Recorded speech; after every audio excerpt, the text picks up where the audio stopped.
Bismillahirrahmanirrahim. Assalamualaikum warahmatullahi wabarakatuh. Perkenalkan, nama saya Ananda Mulyati dari kelas 2017 D Program Studi Pendidikan Matematika Fakultas Keguruan dan Ilmu Pendidikan Universitas Muhammadiyah Makassar. Pada kesempatan kali ini, adapun materi yang ingin saya bahas yaitu tentang bab 1 bilangan bulat dengan subbab operasi penjumlahan dan pengurangan pada bilangan bulat. Sebelum kita melangkah lebih jauh untuk memahami apa itu operasi bilangan bulat, terlebih dahulu kita harus mengetahui apa itu pengertian bilangan bulat.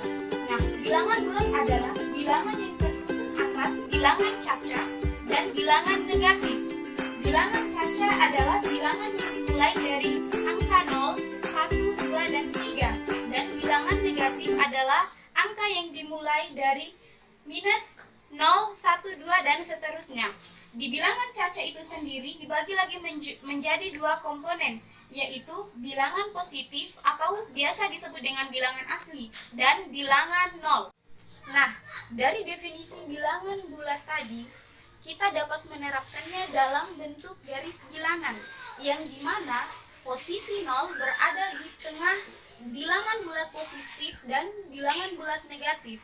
Dan pada garis bilangan itu sendiri, bilangan bulat positif berada di samping kanan dari angka 0 dan bilangan bulat negatif berada di samping kiri dari 0 itu sendiri. Ya, teman-teman sekalian, setelah kita mengetahui apa itu pengertian dari bilangan bulat itu sendiri, selanjutnya kita akan membahas tentang submateri kedua kita, yaitu tentang operasi penjumlahan dan pengurangan bilangan bulat.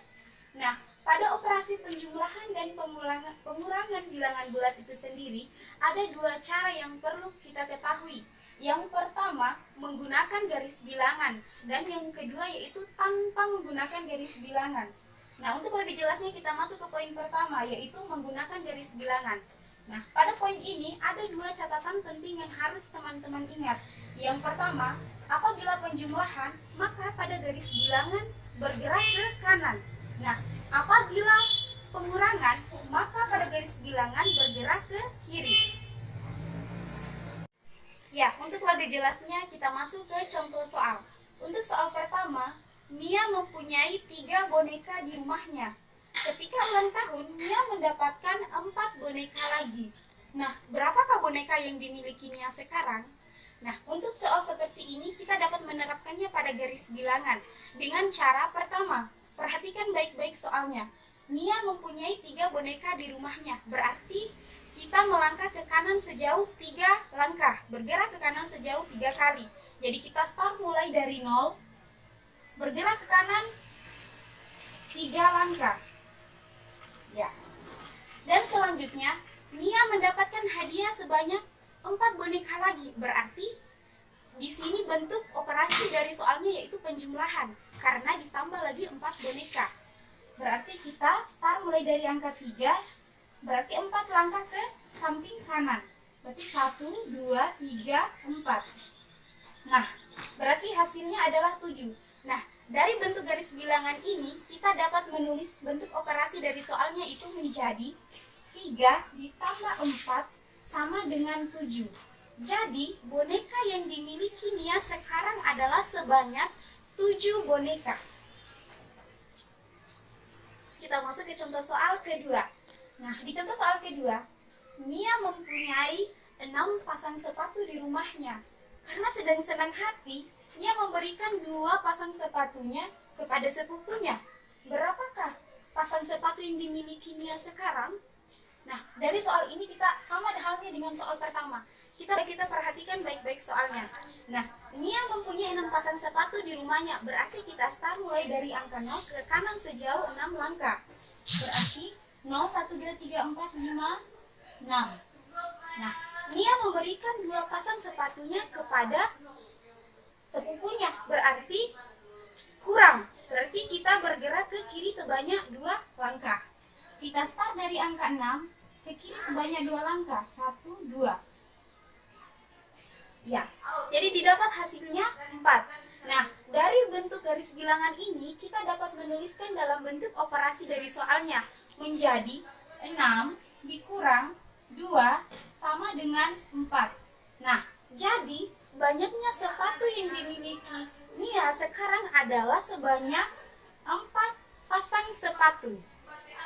Ya, materi selanjutnya itu tentang selisih antara dua bilangan bulat. Nah, selisih antara dua bilangan bulat ini sendiri adalah jarak kedua bilangan tersebut. Pada garis bilangan, misalkan kita ambil contoh selisih antara 1 dan 4. Berarti kita terapkan pada garis bilangan, yaitu kita start mulai dari angka 1 dan 4. Nah, untuk mencari selisihnya, kita hitung berapa jarak dari 1 ke 4. Nah, bisa kita hitung 1, 2, 3. Nah, sebanyak 3 jarak. Berarti, dalam bentuk operasi matematika dapat kita tulis, yaitu menjadi 4 dikurang 1 sama dengan 3. Ya, selanjutnya, untuk cara kedua yaitu tanpa menggunakan garis bilangan. Nah, pada cara kedua ini ada 3 catatan yang perlu kalian ingat. Yang pertama, jika tanda sama, angka dijumlahkan. Tanda ikut di bawah. Nah, untuk contoh 4 tambah 8.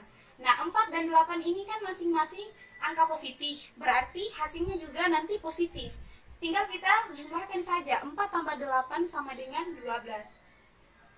Itu maksudnya. Nah, untuk contoh soal kedua, min 4 dan min 8. Karena min 4 ini adalah angka negatif dan min 8 adalah angka negatif, maka tanda ikut di bawah. Berarti hasilnya nanti adalah min. Tinggal kita jumlahkan 4 tambah 8 adalah 12. Berarti hasilnya adalah min 12. Selanjutnya, untuk catatan kedua, jika tanda beda, angka dikurangkan, tanda ikut yang besar. Untuk contoh soalnya, 4 dikurang 8. Kan 4 adalah angka positif, dan 8 adalah angka negatif. Jadi kedua angka ini adalah beda, maka tanda ikut yang besar. Nah, yang besar di antara 4 dan 8 adalah 8. Jadi tanda ikut yang angka 8, berarti hasilnya adalah negatif.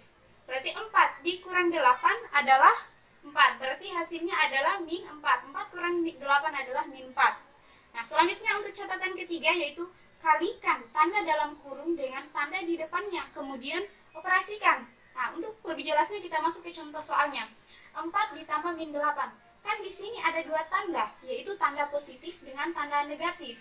Nah, untuk mengoperasikannya, kita harus menyamakan kedua tandanya itu. Apabila tanda positif bertemu dengan tanda negatif, berarti hasilnya negatif. Jadi kita dapat tulis di sini 4 dikurang 8. Kan sama tandanya di sini, tanda positif dengan positif, berarti tinggal kita langsung operasikan. Berarti 4 kurang 8 adalah min 4. Selanjutnya kita memasuki materi sifat-sifat operasi penjumlahan dan pengurangan pada bilangan bulat. Nah, adapun sifat-sifatnya itu ada 3. Yang pertama sifat tertutup. Nah, untuk sifat tertutup ini, untuk setiap bilangan bulat A dan B berlaku ketentuan A tambah B sama dengan C. Dengan C merupakan bilangan bulat. Langsung ke contoh soalnya, 4 tambah 8. Ini misalkan A, ini kan misalkan B. Jadi kalau dijumlahkan 4 tambah 8 adalah 12. Di mana 12 ini merupakan C yang dimaksud dari bilangan bulat.